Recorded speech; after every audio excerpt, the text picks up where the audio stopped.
प्रदेश सरकार के ऊर्जा मंत्री शनिवार को झांसी जनपद के दौरे पर पहुंचे। यहां उन्होंने मीडिया से बात करते हुए प्रदेश में बिजली संकट को लेकर उठ रहे सवालों के जवाब दिए। बिजली संकट पर प्रदेश के ऊर्जा मंत्री अरविंद कुमार शर्मा ने कहा कि वर्तमान में जो संकट दिखाई दे रहा है उसके पीछे 2-3 कारण सामने आए हैं। पिछले 4 वर्षों में बिजली की औसत मांग 17,000 मेगावाट हुआ करती थी, जो वर्तमान में बढ़कर 22,000 मेगावाट हो चुकी है। बिजली की मांग में लगभग 1/3 की बढ़ोतरी हुई है। मंत्री ने कहा कि दुर्भाग्य की बात है कि पिछले 2-3 सप्ताह से बिजली के 3 संयंत्र क्षतिग्रस्त हो गए हैं।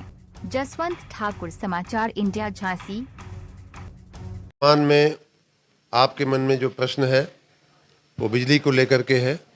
उसके बारे में बताऊं कि पिछले राज्य में जो पिछली सरकारें थी 25-30 साल और उसके पहले का जो 50 साल है, अगर उन दिनों में काम हुआ होता बिजली की व्यवस्था के ऊपर तो आज हमें ये दिन देखने नहीं पड़ते।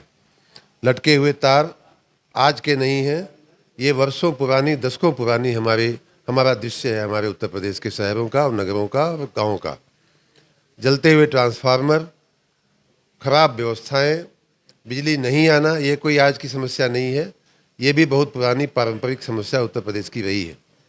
योगी सरकार ने पिछले 7 सालों में इस दिशा में बहुत काम किया है, बहुत अच्छा काम किया है और उसका परिणाम था कि हमें आपको थोड़े बेहतर दिन देखने को मिल रहे हैं। वर्तमान में जो थोड़ा संकट दिख रहा है उसके 2-3 कारण विशेष रूप से उपस्थित हुए हैं। एक तो ये कि पिछले 4 सालों का जो औसत मांग थी बिजली की राज्य में वो लगभग 17,000 मेगावाट के आसपास हुआ करती थी। वो बढ़ करके आज की स्थिति में 22,000 मेगावाट से ऊपर पहुंच चुकी है। तो लगभग 1/3 बढ़ोतरी बिजली की मांग में हुई है। साथ ही दुर्भाग्यवश पिछले 2-3 सप्ताह से हमारे 3 बिजली के तापीय संयंत्र जो थे, थर्मल पावर स्टेशन जो थे, वो क्षतिग्रस्त हो गए। हमारे उनके बॉयलरों में लीकेज हो गया। 12, हरदुआगंज और 1-2 और हैं। उनमें चूँकि तापमान बहुत ज़्यादा होता है, 1500 से 2000 डिग्री सेंटीग्रेड पे वो बॉयलर काम करते हैं, बहुत ज़्यादा तापमान होता है, इसलिए तुरंत उनकी रिपेयरिंग कर पाना संभव नहीं होता है जब तक वो ठंडे ना हो।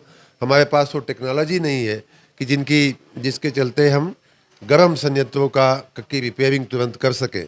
यह भी एक सवाल है पिछली सरकारों से जो पूछा जाना चाहिए कि भाई आपने इतने दिनों तक शासन किया तो आपने ऐसी व्यवस्थाएं क्यों नहीं खड़ी की। उनकी गलतियों की और हम अब उन संयंत्रों की रिपेयरिंग करके एक करके सबको हम ला करके हम काम पे लगा रहे हैं। साथ ही हम ये भी देख रहे हैं कि स्थानीय खामियों के चलते, स्थानीय क्षतियों के चलते बिजली जो आ रही है उसको जनता तक या लोगों तक या उपभोक्ताओं तक पहुंचने में कोई खोट न रह जाए, कोई कमी न रह जाए, इसलिए मैंने सभी अपने विद्युत कर्मी मित्रों से आग्रह किया है कि आप सप्ताह के अवकाश में भी, छुट्टियों के दिन में भी अपने कर्तव्य पे बने रहें, अपने ड्यूटी पे डटे रहें और लोगों की सेवा